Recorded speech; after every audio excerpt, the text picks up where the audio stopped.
Hey everyone, Janie here. Welcome back to my garden and welcome to the next video in my Show Me Your Garden series. This series, I asked all of you to send in pictures and videos of your gardens, and then I was going to divide them up into different zones so that those of us in each zone can get inspiration from other gardeners in our same zone. What I was shocked and surprised and so happy about is that I actually ended up getting a ton of inspiration from all the zones, not just my zone 9. And I know a lot of you have said the same thing in the comments. So if you're watching this, if you're zone 9, make sure you take a peek at the other zones because there is so much inspiration to be had in those videos. They're really, really wonderful. So I want to thank all of you for submitting your photos and your videos. I'm so sorry I couldn't use everyone's, but I am saving all of your submissions so that I can make future videos with all of them as soon as I have time. And then the other thing I wanted to say before we got started was I wanted to thank you all for being patient with me. I'm a little late getting zone 9 and zone 10 out based on the schedule that I told you all. I had a doctor's appointment for my broken foot on, when was it? Thursday. And they took me out of my splint and they put me in a boot, and it was like, I don't know what happened. I was in so much pain. It was like I went back like 2 weeks, right? And so it was just like, I was just laid up, taking some pain medication, honestly. And I just could not even think about doing anything else other than just sitting and watching Hallmark movies. So I just wanted to say thank you all for being so kind in your comments to me and your patience with getting these videos out. So let's now get started with zone 9. So first garden I have to show you all in zone 9 is from Deb. Deb gardens in zone 9B, and she actually submitted her sunset zone. She says she is sunset zone 19. And if you all are not familiar with sunset zones is it's a zone map that was created by Sunset Magazine, and it's widely used on the west coast of the United States. They do have sunset zones everywhere in the United States, but it's not very widely used anywhere else other than like the Rockies West. So I do have a video talking about sunset zones versus heat zone map versus USDA zones, and I will link that video down below. That video has a lot of really good information in it, just so that you can understand what people are talking about when they say sunset zone 19 or I'm sunset zone 14. So Deb lives in Valley Center, California, and she does have an Instagram that I have been following for years, and her Instagram is called A Cozy Garden. So she has a great video that I'll show to you right now. Deb, I noted on your video that I wanted to show this first in this video because I just loved it so much. You did a great job. So I asked Deb what one piece of advice she would give to other zone 9 gardeners, and she said, a water-wise garden does not mean your garden has to look like a desert. Use drip irrigation versus overhead sprinklers and mulch, mulch, mulch. There is no such thing as too much mulch, mulch, mulch in Southern California garden. Use water-wise, drought-tolerant plants and trees as the backbone and mainstays of your garden. Then you can splurge a little bit on some of the more thirsty cousins, using them as features and focal points. And I loved this. I love this. I think a lot of people who live in really, really dry areas, which is a lot of zone 9 on the West Coast, think that they have to have a drought-tolerant, water-wise garden and have to have that look of that kind of garden. And that's just not true. You just have to be smart at how you do it and how you, what plants you choose.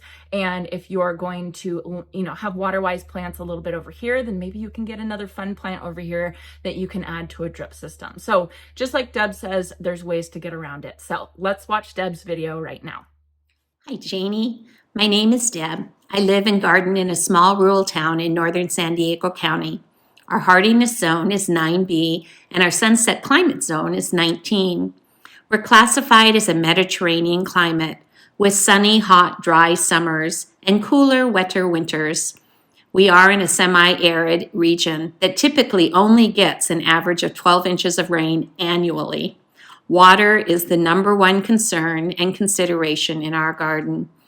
Our property is just under 2 acres. We've lived here for 33 years. Like your new garden, ours was a blank slate when we first moved here. There were no trees or lawn or shrubs or pool. It was basically a big old barren patch of dirt. Our garden has developed in fits and spurts over the years. Constrained by limits on our time, our budget, water supply, and occasional droughts, there were years when the only improvements we made was to plant a tree or two and manage to keep the weeds mowed. Things took a dramatic turn in 2019 when, on a whim, my husband decided to try to get a dormant well on our property up and running.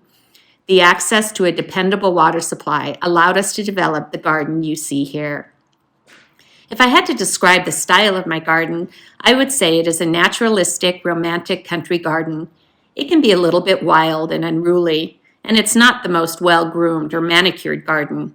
It's quirky, but hopefully it has a park-like, inviting feel.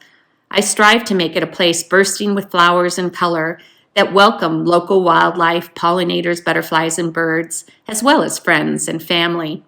The things I love most about my garden is the opportunity it provides me to create beautiful spaces, nurture growing things, and create a gathering place for family and friends to enjoy the beauty and bounty of God's creation.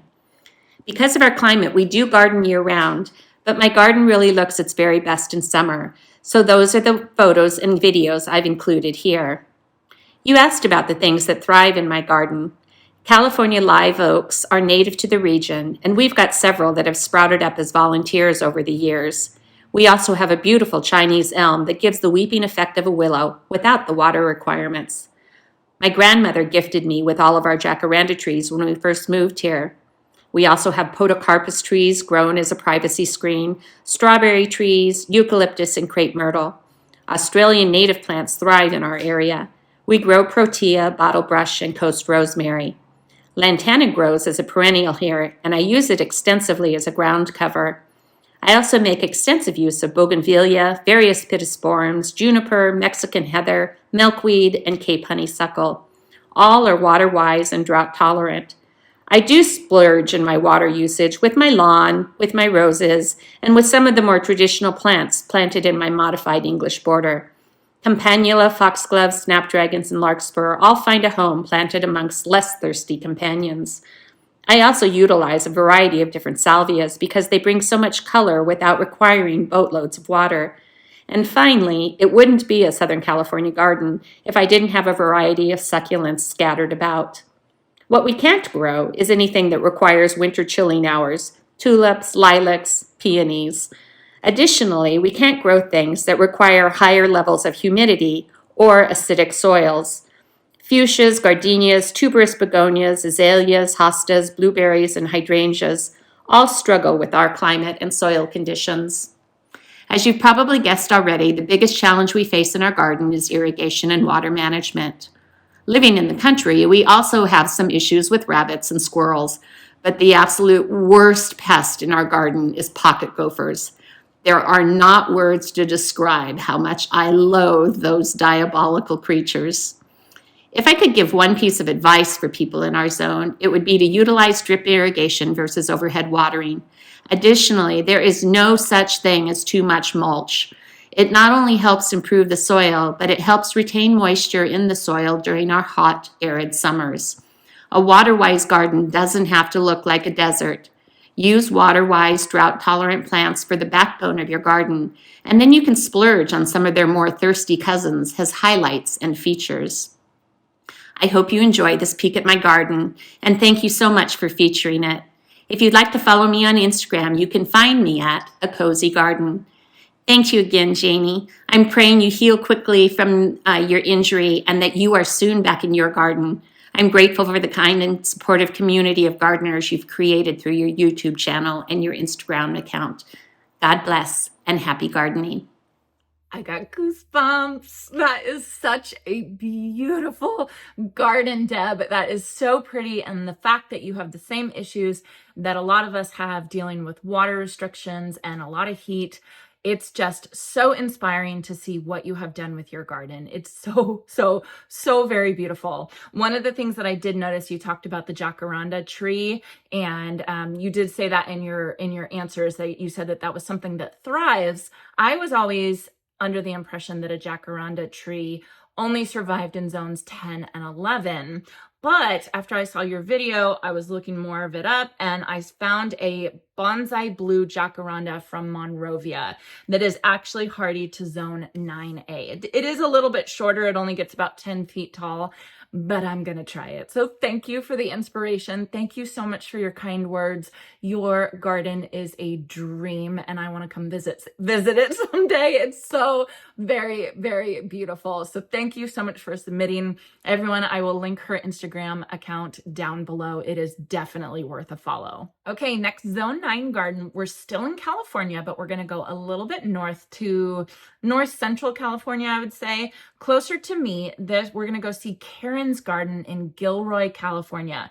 And I don't know if you all know, but Gilroy is the garlic capital of the world. They even have a garlic festival. It's really cute. It's really fun. So Karen's garden is beautiful. It's smaller. She lives in more of a neighborhood as compared to Deb, but what her and her husband have done to their front yard is incredible. So Karen says the plants that thrive in her garden are salvia, jasmine, yarrow, camellia, scabiosa, and morning glory. But I'm going to let you watch her video and see if you can see what caught my eye in this video. I'll tell you after. Good morning. Welcome to my Gilroy Zone 9B front yard. My name is Karen Daly and my husband and I and Calvin redid this front yard in May. Had a lot of tree roots and grass that wouldn't grow, so we took it out and redid this, and we even laid the brick. And in the front, we bought this fountain on Craigslist and then just loaded it up with succulents. And in the front we have yarrow, and we have baby sunrose ice plant. We have lobelia and marguerite daisies. We have over here boxwood and this really fun flower called catchfly prairie that's been blooming for 3 months straight. And we have scabiosa, and against the wall there I have a bougainvillea trying to climb up, and we have a juga that's filled in really nice. Karen, you and your husband did such a fantastic job with your front yard. I can't believe that garden is only from May. That is incredible. So your fountain with the succulents in it and everything draping over was so romantic and so incredibly beautiful, and such a fantastic way to incorporate romance while using something that's drought tolerant, that doesn't need a lot of water. I mean, like, I just think it was so very beautiful. You have such an eye for placing plants. The other thing that absolutely caught my eye in your video was at the very end was the ajuga underneath what looks like boxwood. So I remember telling my mom that I didn't like ajuga. I didn't think it looked very good. I didn't like how it looked. You know, I just wasn't a fan of it. But now seeing it in your garden, how you've placed it, it's beautiful. It is so pretty and it is so inspiring, and I know ajuga does really well in zone 9. So thank you for showing us this garden. It's beautiful. You guys did I'm just so impressed. I'm really impressed with you and your husband. So thank you so much, Karen. All right, let's head over to Florida, Orlando, Florida, to Michelle's garden. Michelle Garden's in zone 9B. She sent in some pictures. I asked her what plants thrive in her zone 9B garden. She says the plants that thrive here must be able to withstand the extreme heat and humidity for many months in the summer, which is really interesting because over on the West Coast, at least the northern part of the West Coast, we don't have the humidity problem. We have the heat and the dryness problem. So just remember, it's the same thing for all the other zones. You might be in the same zone, but just understand your climate in your zone and understand that it's going to be a little bit different depending on where you live. And that's one of the reasons why I wanted to share all of these YouTube channels and Instagram channels, because you can find someone who lives close to you and then get inspiration from them, see what works for them, see what they love in their garden. You know, I go on and on and on about how much I love Mystic Spire's blue salvia, And that's because it works so well for me. It's a foolproof plant, but that plant might not work as well for Michelle over in Orlando, Florida. I don't know if it does, but just something to note. Okay, so Michelle says the plants must be able to handle the heat and humidity. They include caladiums, crotons, bamboo, pentas, potato vine, coleus, gaura, bromeliads, jasmine, and salvia. So she wishes she could plant anything that you would find in a classic English perennial border, but she just can't. The biggest challenge is trying to keep her plants alive in the summer heat, except that there's nothing you can do to protect plants from a hurricane. All right, yep, that makes sense. Mr. Gardeners, they are YouTubers who I'm friends with. They live in Tampa, Florida, and they have gone through a couple hurricanes, and they say the same thing. It's just, you try your best, but it is what it is. So I'm sorry you all have to go through that. The advice that Michelle gave to other 9 gardeners is learn to appreciate common plants that thrive in your area. When I was first deciding on the plants I wanted to put in my garden, I had a whole list of common plants that I said I didn't want. I felt like I was tired of seeing them in everyone's garden in my area. I wanted uncommon, unique plants that no one else had. After my first summer, I ended up with many dead or struggling plants. I have since learned that those lush, healthy plants are what make a beautiful garden. I've learned that the reason these plants are everywhere in my area is because those are the ones that thrive here. I've stopped trying to copy those English perennial borders I have admired for so long and accepted and embraced the plants that are appropriate for where I live. And honestly, Michelle, that's why I wanted to show everyone your garden, because I think that that is really, really, really good advice. You know, we all see pictures on Pinterest or pictures on YouTube or pictures online of these beautiful gardens, and we have to understand that not all gardens are the same, and no matter what you do, if you don't live in the right climate, your garden is never going to look like that. So you have to pick the plants that work well for you. So let me show you all some pictures from Michelle. So the first one I'm going to show you is from 2022. This is when her garden was starting, and you can see she had some kind of dying grass back here. You can see she's marked out this whole area. It's so interesting because, Michelle, I would have never marked out an area like that with that big peninsula in the middle. But let me show you the next picture when things are starting to grow in. And all of a sudden, it makes sense. That peninsula absolutely makes sense for what she's growing. Then look at this picture. Look at how beautiful it is. Oh my goodness. Like, I don't even know what to say. It's just so pretty. And I think it's just such a good example of right plant, right place, right climate, because you can see this looks like a cottage garden, but with just different types of plants. So Michelle, you've got what you liked. You've got the cottage garden look, but you just chose the right plants to make it work in your garden. And it looks lush and it looks healthy and it looks beautiful. Here's another view with this gorgeous pergola right here. It's just beautiful. It's literally a cottage garden, Florida style, a Florida cottage garden. And I just love that. Look at this. Look at this picture.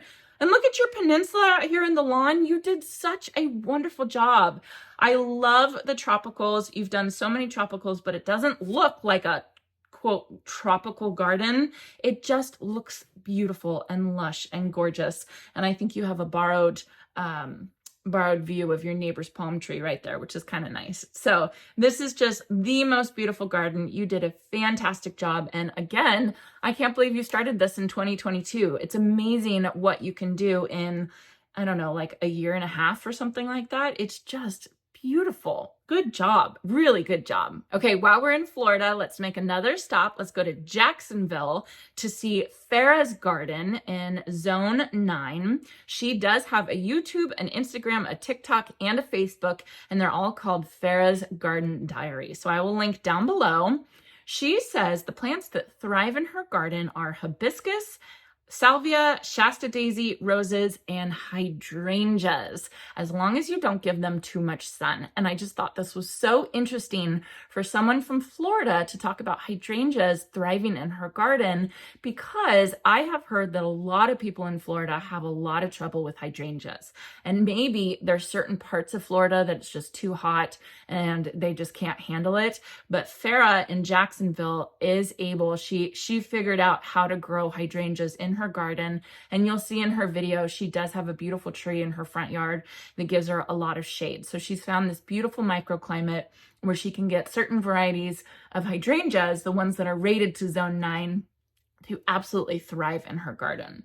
She says the biggest challenge she faces is triple-digit heat, sandy soil, and hurricane winds. She says, wild rabbits and animals and wild vines. I started a woodland garden, but had to abandon it. All the plants were eaten and all the vines and bushes grew back aggressively. Yeah, I've done that before. I've planted a garden and been like, yeah, we're just gonna start over here. So if she could give one piece of advice to other gardeners in her area, she says, experiment. There's always a way to make it work. Have a plant not meant for your zone, find a shady, sunny spot, create microclimates, have fun with trying new plants, plant for the season, and keep a few foundation plants. So great advice. Let's watch Farah's video. So this is my garden before I actually started working in it, and it was a struggle. I said, let me add some mulch to beautify it, and then I got one plant, my hibiscus. I would say this hibiscus and hydrangea were my gateway plants. Once I got those two, I started getting a lot more. This is me extending the garden bed. I'm like, okay, I need space for more flowers. So in zone 9 here in Florida, the hibiscus did really well. Endless summer hydrangea did really well, and a limelight hydrangea did really well. With the hydrangeas, I have them under a tree. They get sun, but partial shade. This is me extending it, making it a lot bigger. I did the sheet mulch method with cardboard and paper to make it even bigger. They got the hydrangea right there. They were just starting to come into bloom. But the hibiscus and the hydrangeas, those are really good, as well as I have a salvia. Three different varieties of salvia, and they have grown really nicely. The supertunias, these are Supertunia Vista bubblegum as well as silverberry. They did so amazing, and towards the end of the season, I had to go out of town, so they didn't get any water, so they ended up dying. But look at the hydrangea, not the hydrangea, yeah, the hydrangea, they did good. And these are the tulips. These you gotta treat as annuals because we're in zone 9 and it's hot, so you have to either dig them up, but I don't dig them up.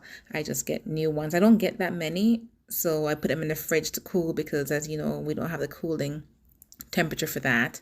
Coleus does amazing. This is a red one. Look how big it got. They go the hydrangea, the white one. They're the limelight hydrangea. I have it in ground now. That did amazing. The mums, they do good for the season. I'm going to actually put my mums in ground and see how they do. I have one that came back already, so that's promising. This is a Blue Point juniper. So if you're looking for evergreens in zone 9, Blue Point juniper, I've had this one. I took it out the container and I put it in ground, and it's doing great. These kales, cabbages, I'm doing an experiment on them right now to see how they do, if I can get them to last year over year. These are my Supertunia bubblegum. I love them. That's the salvia I was telling you about. But they're going to, look at that, more bubblegum, silverberry, and they got some cold sedums to the right, to the far right, to the sedums.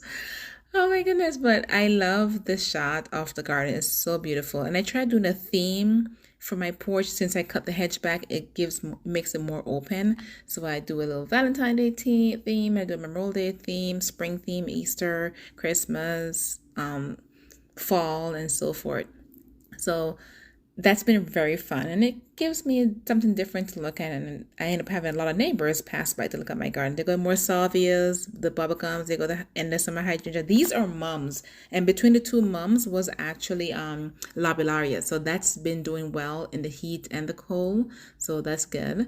I have some caladiums to the right. My roses are to the left. They weren't in bloom at this time, but my roses have been doing good in the heat and as well as the cold. So roses are another good one to have. But the mums, I got these from Costco. Look how big they are. And Costco, the price that you get from Costco for the size is really worth it.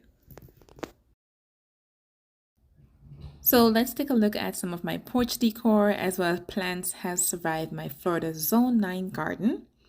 Of course, our hibiscus, definitely must get for zone 9. This Blue Point juniper, this one is a must get. Just be sure, I had mine in a partially sunny area, so it wasn't full blown sun all the time. So mine is in a partially sunny area. Coleus, these you have to bring them inside. Dahlias, these have been a struggle for me. I love them, but with the heat, you know how people say, oh, put dahlias in full sun? Lies, lies. Not for Florida. They died in the sunny area. Then I tried them again and rabbits ate them. So I'm going to try them again next year. Definitely, you need to get hydrangeas, the endless summer hydrangea and the limelight hydrangea. I haven't had those in full sun either. They've been in partial sun. Like I said, my hibiscus, the go the limelight hydrangeas. The mums, those come back. My little lime hydrangea, keep it in a shade partially sun area. Hibiscus, doesn't matter what variety it is, they love zone 9. So get your yellows, your pinks, your reds. Salvias, I have 3 different varieties. They've done well. The snapdragons, they've done well. They actually bloom more in the cool weather. I have 3 different type of roses, including a climbing rose. That's been doing great. Those endless summer hydrangea. Those hibiscus doing well. That was the Shasta daisy you saw 2 clips ago. That one definitely must get. Yeah, I love them. Happy gardening. It's good, right? She did such a good job. Farah, I love how you expanded everything out around that tree. And then again, you were able to create that microclimates in your triple digit temperatures. But because you have that beautiful tree, you can plant some plants that will be a little bit more protected. It's just beautiful. And your patio decor is off the charts. It's so good. I'm so impressed how often you change it up. I don't know where you store all that stuff, but I'm really, really impressed, and I bet your neighbors love it. So again, I will list Farah's Garden Diaries and all her links in the description down below. So thank you so much, Farah. All right, so if you all have been watching these videos in this playlist so far, you've noticed that I have featured some gardens kind of around the world. Now, I know that zones, when I talk about USDA zones, that is United States specific. That's how we in the United States specify our zones, our growing zones in our country. But if you look up the USDA growing zones, you can just see what the temperature range is, and you can equate whatever your temperature range, wherever you are in the world, to whatever a USDA growing zone is. And so then that might just help you a little bit to be able to compare people that you watch who live in the United States to your own climate. And so that is what Elisa did. Elisa lives in Australia, actually. She lives in the central coast of New South Wales, and her climate is very similar to a USDA Zone 9B. She has a wonderful YouTube channel that I love so much. It's called At Home with Elisa. Her trials in her property are incredible. So her and her family bought this new property out in the country. She used to live in the city. Now she lives out in the country, and they are like turning this property over, making it into this little compound for their family. But in Australia, they have these crazy, crazy rainstorms. And so she'll, work on her garden, and then a rainstorm will come through and wash away some of the beds. And it's, it's like drama. I'm sorry, Elisa, to say it like that, but it's so interesting to see what you all have to deal with down in Australia. So anyway, she submitted a wonderful video. Her favorite plant to plant, I already know this about her, is a sweet pea. That is her favorite flower, I want to say. Her advice for someone in her zone or in her area is soil is life. Nourish it, feed it, mulch it, care for it. After that, you're giving your plants the best start. So that's great advice. Let's watch Elisa's video right now. Hi guys, and welcome to my garden. My name is Elisa from the YouTube channel At Home with Elisa, and if you can't tell from the accent, I am Australian. So I am located about an hour and a half north of Sydney in New South Wales, Australia. And you're probably wondering why Janie has put me on here, but I did a little bit of digging, and I had noticed that a lot of the plants that Janie plants are actually ones that we grow here. And it's because when I was able to convert it over to a US planting zone, we are actually a zone 9 for US planting zone. We're called a temperate climate over here in New South Wales. So I have been gardening now for a few years. We recently moved, 2 years ago, we moved here to a rural property. Before that we were in a residential property. When we moved here, the property was just grass and gum trees. There was no house, no garden, no landscaping, no nothing. So we're really starting from the ground up, and it's been a very big learning experience, but it's also been so much fun as well. So as for plants that thrive in my area, definitely roses. I never would have pictured myself as a rose grower, but here we are. So roses, bearded iris, absolutely love bearded iris. We have perennials like salvias, big range of salvias. We also have yarrow, which is actually called ancilla here. What else do we have? For my favorite annuals would have to be sweet peas. I absolutely love sweet peas. I can't get my hands on proven winners plants. I have been tracking them down. I know that they're in my state. I'm just looking to try and get my hands on them. So that's obviously something that's big where Janie is, but I cannot get my hands on them. But I have a longing for saffron finch, so hopefully I can get my hands on that soon. And I also absolutely love bulbs as well. Daffodils just make my heart sing when they come up in late August, which is when they come for us. Also ranunculus as well.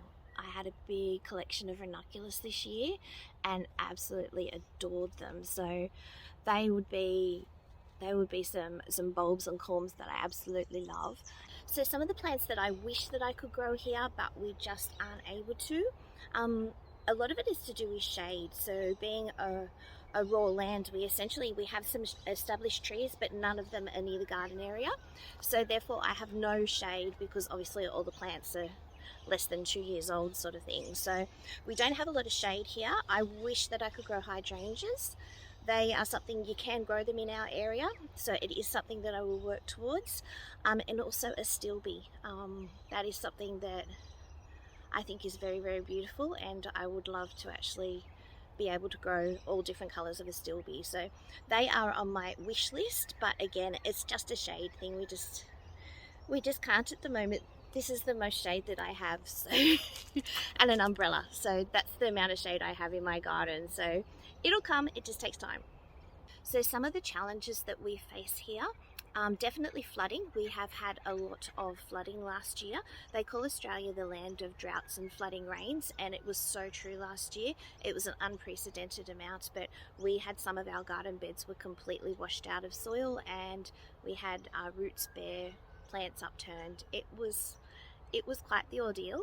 Apart from that, I think probably the only other challenges we've had in relation to the actual garden itself would be that we are built on a sandstone mountain. So I recently went to plant a rose and I couldn't dig the hole because I was digging into a stone. So I'm not saying like, you know, a little stone like this, I'm saying huge stone. So that is an issue, but obviously that can be overcome by building up your soil base, or either putting in raised garden beds, which is something that we will be doing as well. We do have a few already, which is fantastic, but it is definitely the direction that we'll be going in our garden extension. As far as pests go, we do have a bit of a problem with like black spot on roses, powdery mildew, and that is just because we are a temperate climate. Other pests and problems that we've had in the garden would definitely be wallabies. They're like a small version of a kangaroo, and they absolutely love roses, which we found out the hard way. So we've had to fence everything in to keep them out, which is working really well. And as for a piece of advice that I would give people in my area or in a Zone 9B in the US, I definitely say that soil is life. You need to care for it, you need to enrich it, you need to cover it with mulch.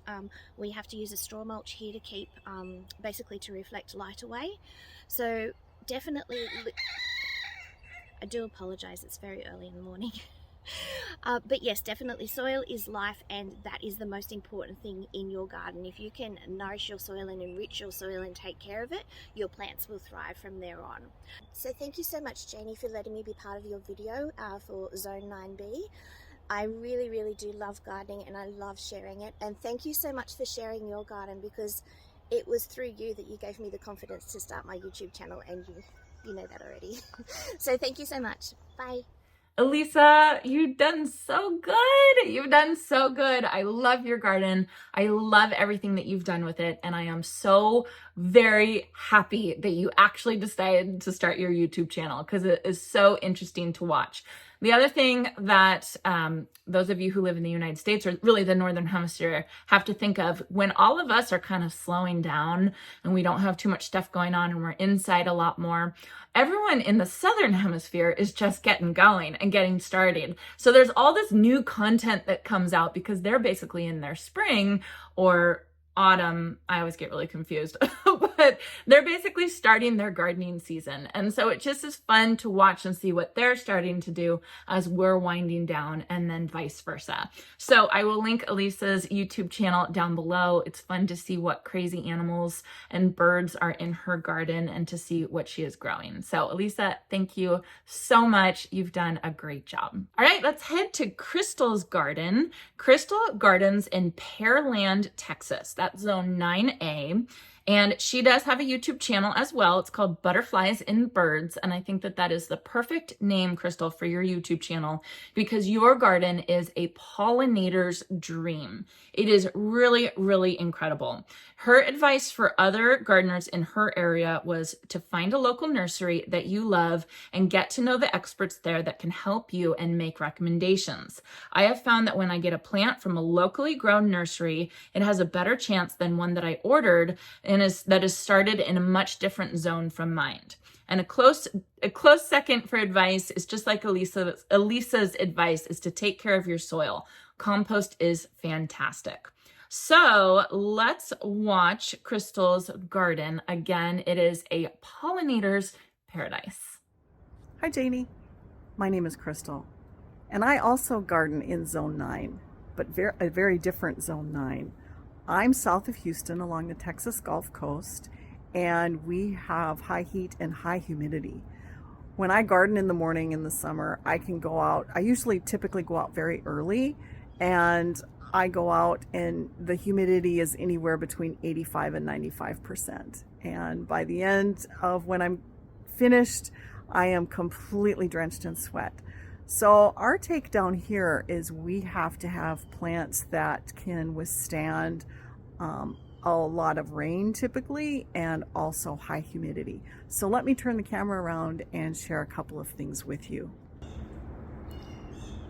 So I garden for butterflies and hummingbirds and pollinators. And so what's really important to me is to have plants that are native and also plants that sustain, host plants that sustain butterfly caterpillars and also feed the hummingbirds and the birds. And so that is my main reason for gardening. So I'm just going to show you this little tiny little side nook that I have. This is on the south end of my home, and I like to garden vertically. And you'll notice that it's really important to plant, and you've said this on your channel, it's really important to plant plants that do well in your climate. And so for us, tropicals do well. And you can see I've got giant milkweed that the monarch butterflies love. And I have in the back, I'm going to go way in the back and show one of the plants that's so versatile, which is called a firebush.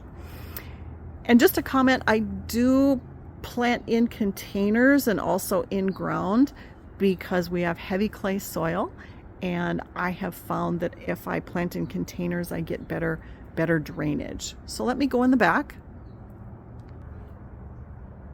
So I'm in the back, and this gorgeous plant is called a firebush. Pollinators of all kinds love this. The tubular orange flowers. This is Hamelia patens. And after the flowers are pollinated, they produce berries that the birds love. And all different kinds of pollinators love firebush. I believe this is native to Florida, but it's certainly naturalized here and does very well here along the Texas Gulf Coast. And then I have a plant way in the back that you can see right there. It's called a Cape honeysuckle, although it isn't a honeysuckle, but it has vibrant flowers, tubular shaped flowers for the hummingbirds. I do love to garden vertically, and this is a native coral honeysuckle that sustains so much life, and I have this trellised. And speaking of vertical, right now what's doing so well trellised is my passion vine. I've got a native and a hybrid just beautifully growing on my trellis. And this is a host plant to one of our butterflies down here called the Gulf fritillary. Finally, I'll share a unique plant that's called a porterweed that does very well here. And it's unique in that it has a very long bloom spike, and it only blooms along a portion of that bloom spike each day. But the blooms are such pollinator attractors because they refill with nectar all throughout the day. So it is not, once it's been fed or retrieve the nectar, it's done. It is not. And so that's why this is such a pollinator hit. This one happens to be red, but I have various colors throughout my yard of porterweed. And as I mentioned, we need to plant and are successful planting tropicals. This is an annual that's seeded, self-seeded itself. It's called a Mexican sunflower, and it is also a gorgeous butterfly magnet. Oops, don't mean to do that fast. So thank you for doing this, Janie. This is really wonderful. You know, I look at YouTube and I see so many gorgeous plants that I wish I could plant down here, but I've learned the hard way. You've got to plant what's successful in your yard. And so tropicals and natives are the way that we need to go here along the Upper Texas Gulf Coast. Thanks again, everyone, and I hope y'all have a great day. See what I mean by pollinator paradise? My goodness, Crystal, you have done such a good job in your garden. I bet the pollinators are just in love with your spot that you've made for them. And thank you for showing us some really, really interesting plants like that porterweed. I had never heard of that one before. And then the Cape honeysuckle. I had heard of it before, but hadn't really looked into it. And after I watched your video, I went and researched it a bunch. And it seems to be very closely related to the chiclet orange Esperanza that is in my front garden. So I got to do a little bit more research, but thank you for inspiring us. And it's also, I feel like this is a really good reminder. Crystal's giving us a really good reminder that it's good to plant milkweed for monarchs. Absolutely. You know, because that's usually what I focus on when I plant for butterflies, because the monarchs are so endangered, but there are other butterflies that need host plants in our gardens as well. So something to look into other host plants for pollinators that you would like to come and visit your garden. Because honestly, the more pollinators in your garden, the better. So I will link Crystal's YouTube channel down below. It is called Butterflies and Birds. Crystal, thank you so much for sharing with us. All right, we are going to Melissa's garden now. Melissa gardens in Zone 9B in Oakley, California. She has an Instagram called The Peaceful Garden, and her gardening style is absolutely beautiful. She says the plants that thrive in her garden are Mystic Spire's blue salvia. Right there with you. Right there with you, Melissa. She says proven winners supertunias, icy blue podocarpus, roses, and so far the proven winners hydrangeas. Her podocarpus in her garden is beautiful and it makes me want one like now. She says plants that she wishes she could plant but just don't work well in her area is tulips that don't need 8 weeks in the fridge, most hydrangeas, and a blue spruce, even though she's experimenting with one. So I think Melissa's like me, and she likes the silvery blue foliage plants. I'm just so drawn to those kind of plants. And she did plant a blue spruce in her, I think it was her front yard, by request from her husband. So I'm going to be watching closely to see if that does well in your garden, Melissa. She says the hot, dry summers and the drought conditions are her biggest challenge. And the advice that she would give other gardeners is don't be afraid to try plants that are not in your zone. It might pleasantly surprise you. So let's watch Melissa's video right now. Hi, this is Melissa from the Peaceful Garden. Thank you so much for stopping by. Here has been my favorite flower of the summer is a proven winner Supertunia Vista Jazzberry. Over here I have some Helen von Stein Land's ear as well as an iceberg standard. I have planted some new hydrangeas. They're actually baby limelights, so we're seeing if they can grow in the full sun of my zone 9B.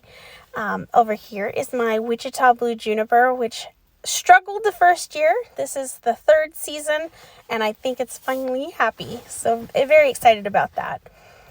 We have more of the Supertunias. I have bubblegum as well as the jazzberry. We do have some David Austin roses. This is the Ambridge rose, not in bloom yet. My favorite tree of all time is the Podocarpus icy blue. Literally has this beautiful ice blue, my favorite, hands down. Which I have it paired with my smoke bush, so I like that kind of that purple with the nice blue, and then we have the pink roses. Of course, a staple, the Mystic Spires blue salvia. I don't think I could have a garden without it. It is just so perfect in the zone 9B. It performs beautifully every year. This is a Coco Loco rose, which is also one of my new favorites. This is its first season, so I'm so happy with the color of the roses. Over here is just more roses that aren't in season. And this hydrangea, I bought it at a Lowe's in the clearance section, and it has been one of my best performing hydrangeas ever. So I'm super happy with the way that it turned out. I really love the way my garden has kind of unfolded over the last few years. You can see that I love hydrangeas, especially being in Northern California, zone 9B. It's hard, especially with droughts. But so far, I still get the look of my hydrangeas, and I don't see too much of a problem there. Some of the hydrangeas aren't in bloom. This space we actually just revamped, so I'll show you what it looks like now in just a sec. Of course, I have more of those icy blue Podocarpus. My husband wanted the baby blue spruce, so I was super happy to buy it. And over here are these new roses in my new bench area. They're called Easy Spirit, and they smell absolutely amazing. So this is my backyard garden. Thank you so much for stopping by. And if you'd like to see more, come see me at the Peaceful Garden on Instagram. Thank you so much.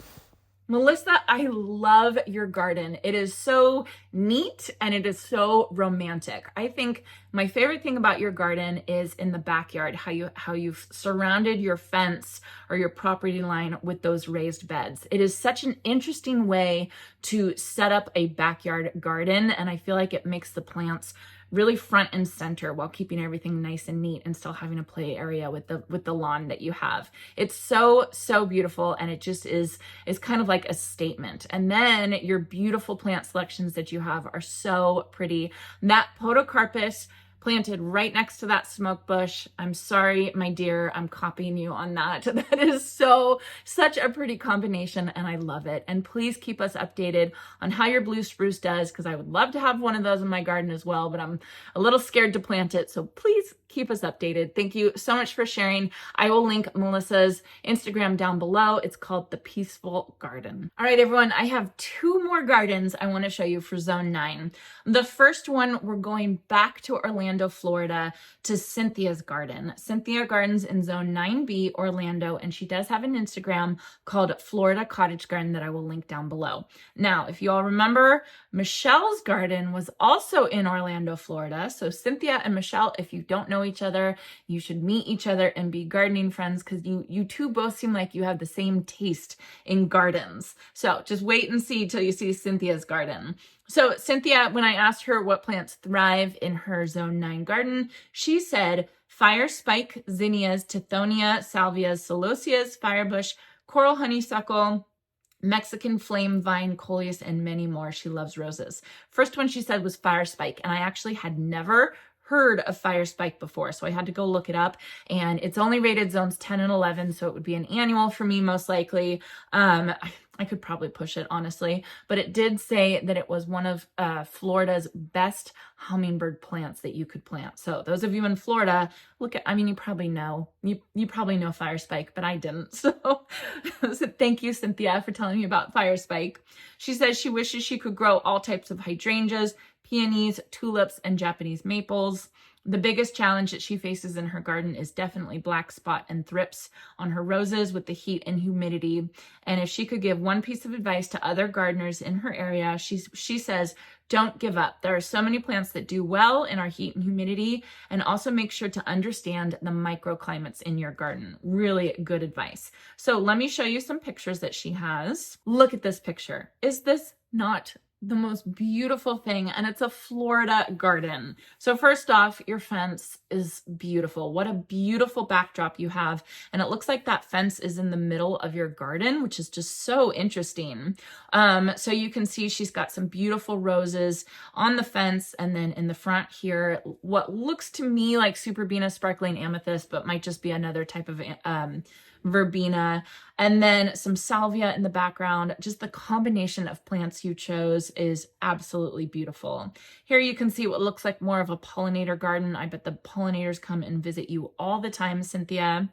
Then we have this picture with some beautiful celosia, and then I think what looks like bitens, don't quote me on that. And then you can see here she has these beautiful stepping stones to this bench with that celosia right there. It's gorgeous, Cynthia. You did such a good job. And then there's that hibiscus that does so well in your Florida gardens. It does really well for us too. More roses, and then that looks like floss flower right there. Such a beautiful, beautiful garden. So colorful. It's gorgeous. Thank you, Cynthia, for sharing that with us. You have a beautiful garden. I will link her Instagram down below. Last garden is a neighbor of mine. So my neighbor, she lives in basically the next town over. Katie lives in West Sacramento, which is zone 9B. From my old house, I think it would be about 10 minutes to get there. From my new house, it's probably like 20 minutes to get there. So she's very close, and it was very inspiring for me to see her pictures because she's my neighbor. So Katie says the plants that thrive in her garden are sages, salvias, bougainvillea, roses, and geraniums. She says the biggest challenge in her garden is budget and space. She says she started gardening her garden with clearance plants from Walmart more than 12 years ago, which I just love. Same. I did the same, Katie, and it is a slippery slope from the clearance section to spending way too much money on plants. So her advice that she would give to other Zone 9 gardeners, she says Zone 9 is a gardener's paradise. We can grow so much, and I encourage you to try it all and see what you enjoy growing. Learn as you go and just get going. She says she has an area of her garden that she landscaped with zero irrigation. She learned a lot with that experiment. Many plants, especially salvias and sages, can do very well with very little watering. At the same time, I have hydrangeas that only get watered every 2 to 3 days because they receive lots of shade. Right plant, right place. So, Katie, let me show everyone your garden right now because it is beautiful. All right, so here's a beautiful picture of Katie's garden. It looks like a backyard paradise, Katie. You've done such a beautiful job. So it looks like she does have a lot of hardscape, but she's kind of fit little areas in that she can plant these beautiful plants. She has some raised beds here. That looks like butterfly bush, a beautiful butterfly bush. Look at that one in the background. And then some other plants, really, really pretty plants in the front. Again, what looks like a pollinator's paradise there. Then I had to show you Katie's hydrangeas because she has a special touch with hydrangeas. She has these Annabelle hydrangeas here. And so when I was talking about hydrangeas, she messaged me and said that she can grow Annabelle hydrangeas really, really well. So because of Katie, I'm inspired to try Annabelle hydrangeas in my shade garden on the north side of my house in an area that will get a lot of shade. So this is the kind of thing that I'm talking about, finding inspiration from content creators that live close to you. Katie's not a content creator, even though she should be, or at least just keep sending me photos, Katie. But the fact that she can grow Annabelle hydrangeas, she's about 15 minutes away from me, and they're thriving in her garden, gives me hope. Where I thought I couldn't grow Annabelle hydrangeas, it looks like I can. Katie, you also grow beautiful, what looks like iceberg roses and other roses. Really, really gorgeous. And then finally, we can see this raised bed back here that just, oh my goodness, it just has so many beautiful things. Are those snapdragons? Those look like snapdragons to me. Really, really pretty. I just love your garden, Katie. Anyway, good inspiration. Everyone sent in such beautiful, beautiful inspiration. And hopefully those of you who are in Zone 9 or have just transferred up to Zone 9, I hope you all get inspired by these gardens as well. So I want to thank everyone who sent their videos and their pictures in, even those of you that I couldn't use. I had such a great time looking at your pictures and your gardens, and I got even more inspiration. Honestly, it's not fair because I just got so many great ideas from all of you. So thank you all so much. I hope you all are enjoying this as much as I am. I am going to try and film Zone 10 right now because I've already picked out the gardens I want to show you, and hopefully I can get that video out really, really soon. So I hope you enjoyed this, and I hope you all have a chance to get in your garden today.